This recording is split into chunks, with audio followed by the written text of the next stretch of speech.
এই আলোচনা কালত আমি যিমানবিলাক দাবী বা যিসমূহ দাবী বা যিকোনো ধাৰা উপধাৰা অৰ্থাৎ 2017-18 চনৰ যিখন পথ প্ৰাধিকৰণ আইন, সেই আইনখনৰ যিবিলাক ধাৰা উপধাৰা সংশোধন কৰিলেহে আমি আমাৰ এই অৱশিষ্ট শিক্ষানুষ্ঠানখিনি আৰু শিক্ষক কৰ্মচাৰীখিনিয়ে প্ৰাধিকৰণ পাম। সেই দাবীখিনি আমি সততে শিক্ষামন্ত্ৰী মহোদয়ৰ লগত আলোচনা কৰিছিলোঁ, আমাক আশ্বাসো দিছিল তেখেতে। আৰু শেহতীয়াকৈ মাননীয় মুখ্যমন্ত্ৰী মহোদয়ে সংবাদ মাধ্যমকে ধৰি তেখেতে নিজে ছ'চিয়েল মিডিয়াত লাইভ যোগে আহিও অসমৰ মানুহক সম্বোধন কৰিছিল আৰু তেখেতে কৈছিল যে 1/1/6 চনৰ আগৰ যিকোনো এখন চৰকাৰৰ লগত কাৰেছপণ্ডেঞ্চ থকা যিকোনো এখন নথিপত্ৰ থাকিলে শিক্ষানুষ্ঠানখন প্ৰাদেশিকৰণৰ আওতাত আহিব আৰু তাৰ জৰিয়তে বিভিন্ন শিক্ষানুষ্ঠানৰ শিক্ষক কৰ্মচাৰী অৰ্থাৎ হাজাৰ হাজাৰ শিক্ষক কৰ্মচাৰীয়ে প্ৰাদেশিকৰণ পাব বুলি তেখেতে ঘোষণা কৰিছিল। আচলতে আমিও সেইটোকে ভাবিছিলোঁ। এই আইনখন 1/1/6 চনৰ আগত স্থাপিত শিক্ষানুষ্ঠানৰ যিকোনো এখন নথিপত্ৰ থাকিলেই প্ৰাদেশিকৰণ হ'ব এনেকুৱা কথা নহয়। আচলতে এই আইনখনৰ ভিতৰত যিবিলাক ধাৰা উপধাৰা সন্নিৱিষ্ট কৰা হৈছে, এই ধাৰা উপধাৰাবিলাকৰ কাৰণে আচলতে এতিয়া এনেকুৱা হৈছে যে শিক্ষানুষ্ঠানখন হয়তো প্ৰাদেশিকৰণৰ আওতাত আহিব, কিছুমান শিক্ষানুষ্ঠান শিক্ষকসকল প্ৰাদেশিকৰণ নহ'ব। নিম্ন প্ৰাথমিক আৰু উচ্চ প্ৰাথমিকৰ এখনো শিক্ষানুষ্ঠান প্ৰাদেশিকৰণত নাহিব। তাৰ মূল কাৰণবিলাক হ'ল যে নিম্ন প্ৰাথমিক বা উচ্চ প্ৰাথমিকত যিটো 9-10 ইউডাইজ ধৰা হৈছে, এই 9-10 ইউডাইজ থকা যিমানবিলাক শিক্ষানুষ্ঠান আছিল ইতিমধ্যে 13 চন আৰু 21 চনত প্ৰাদেশিকৰণ হৈছে। অৱশিষ্ট যিখিনি শিক্ষানুষ্ঠান এইখিনি প্ৰাদেশিকৰণ কৰিব লাগিলে 9-10 যিটো ইউডাইজ সেইটো বাদ দিব লাগিব। আৰু আমি চৰকাৰক এটা কথা সুধিব বিচাৰিছোঁ, যদি শিক্ষানুষ্ঠান 1/1/6 চনৰ আগত স্থাপিত হোৱা চৰকাৰী কাৰেছপণ্ডেঞ্চ থকা চৰকাৰৰ লগত এখন ডকুমেণ্টেৰে যদি শিক্ষানুষ্ঠানখন 1/1/6 আগত স্থাপিত বুলি প্ৰমাণ হয়, তেতিয়াহ'লে 9-10 ডাইজটো কি কাৰণে প্ৰয়োজন?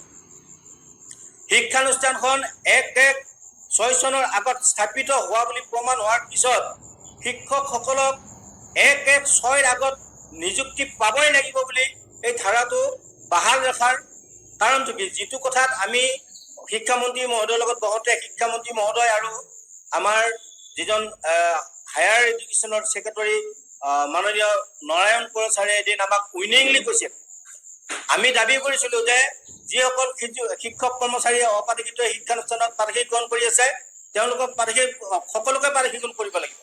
তেওঁলোকে কৈছিল নাই, 6 বছৰ অভিজ্ঞতা ধৰি নিযুক্তিৰ পৰা তাৰমানে 6 বছৰ অভিজ্ঞতা ধৰি তেওঁলোকক প্ৰাদেশিকৰণ কৰা হ'ব, অৰ্থাৎ যিটো আমাৰ কাট অফ ইয়াৰ হ'ব তাতে ইয়াৰ পৰা 6 বছৰ ধৰিব।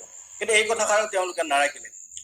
শেষত ছাত্ৰ ছাত্ৰীৰ সংখ্যা, পাছ পাৰ্চেণ্টেজৰ সংখ্যা এইবিলাক যদি আচলতে সংশোধন নকৰে, কলেজৰ ক্ষেত্ৰত যদি যিটো আমাৰ ছাত্ৰ ছাত্ৰীৰ সংখ্যা এইটো যদি সংশোধন নকৰে, আচলতে এইখন এখন ব্যাপক ভাওনা আৰু নাটকৰ নিচিনা হ'ব।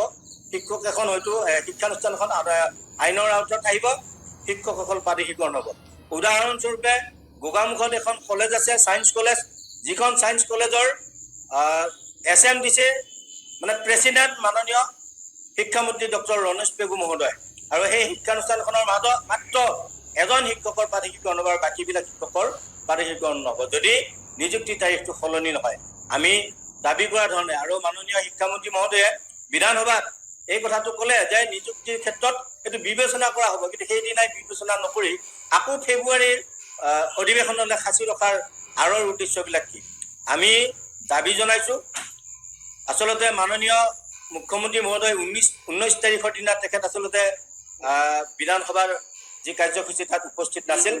আমি ভাবিছিলোঁ যে তেখেত উপস্থিত থাকিলে নিশ্চয় ইয়াৰ এটা সমিধান হ'লহেঁতেন।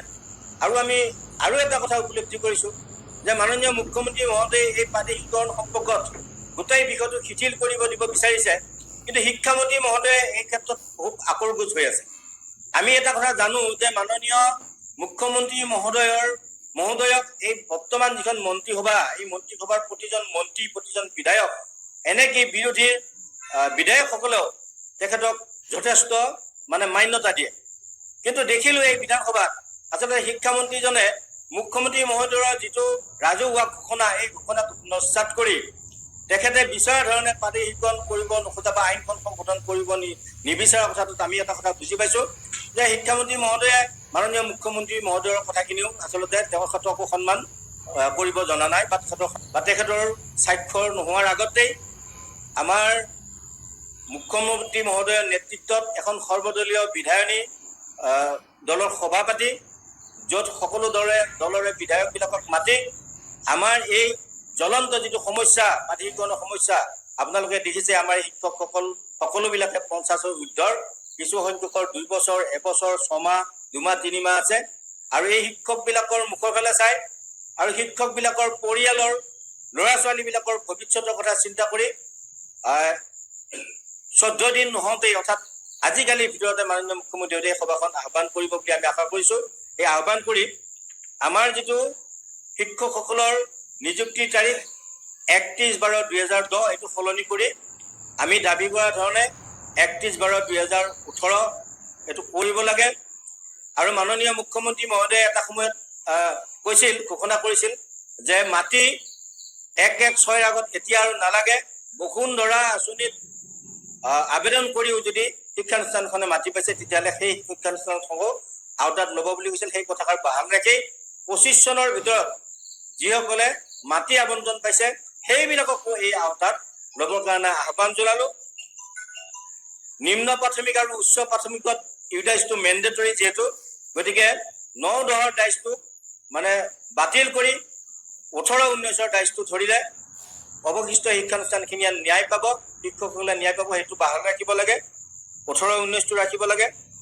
ছাত্ৰ ছাত্ৰীৰ যিটো পৰিসংখ্যা এই পৰিসংখ্যাটোত আমাৰ নিম্ন প্ৰাথমিকৰ পৰা মহাবিদ্যালয় পৰ্যায়লৈকে যিটো পাৰ্চেণ্টেজৰ হাৰে হওক বা ছাত্ৰ ছাত্ৰীৰ সংখ্যাটোৱে হওক এইটো শেষৰ 3 বছৰ নকৰি 17 চনৰ পৰা 2025 চনলৈ যিকোনো এটা 3 বছৰত এটা বেষ্ট 3 ইয়াৰ্ছ ধৰি লৈ এইটো সংশোধন কৰিব লাগে বুলি আহ্বান জনালোঁ।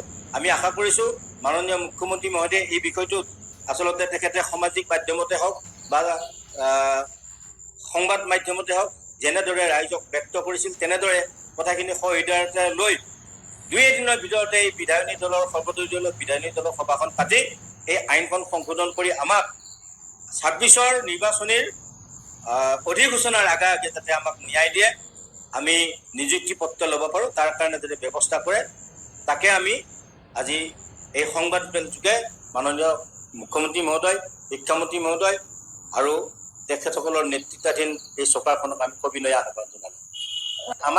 আমি যিহেতু বছৰ ধৰি বিনা বেতনে শিক্ষকতা কৰি আছোঁ, এই বিষয়টোৰ ওপৰত চৰকাৰখনে গুৰুত্ব ৰাখিব লাগে আৰু বিশেষকৈ মাননীয় মুখ্যমন্ত্ৰী মহোদয়ক আমি সংস্থাৰ ফালৰ পৰা যিহেতু তেখেতক আমি বহুত দিন লগ কৰিব বিচাৰি আমি লগ কৰিব নোৱাৰোঁ, গতিকে আমি সংবাদ মাধ্যমৰ যোগেদিয়ে আমি তেখেতক আহ্বান জনাইছোঁ যে তেখেতৰ হাতত ইয়াৰ উপায় আছে। দৰকাৰ হ'লে প্ৰয়োজন হ'লে এদিনীয়া বিধানসভাৰ অধিৱেশন কাৰ্যসূচী মানে অধিৱেশনৰ আহ্বান কৰি হ'লেও অনুষ্ঠিত কৰি হ'লেও এই যিখন আমাৰ পদ প্ৰাধিকৰণ আইন, এই আইনখনৰ যিখন সংশোধনী বিল এইখন আমি সংস্থাই দাবী কৰাৰ ধৰণে শিক্ষকসকলে প্ৰাধিকৰণ পোৱাৰ ধৰণে কৰিব লাগে। আমি লক্ষ্য কৰিছোঁ যে মাননীয় মুখ্যমন্ত্ৰী মহোদয়ে আমাৰ প্ৰাধিকৰণৰ যিটো গেট বাউণ্ডাৰী গেটটো খুলি দিছে, কিন্তু শিক্ষামন্ত্ৰী মহোদয়ে কিন্তু ঘৰৰ দৰ্জাখন খুলি দিয়ে।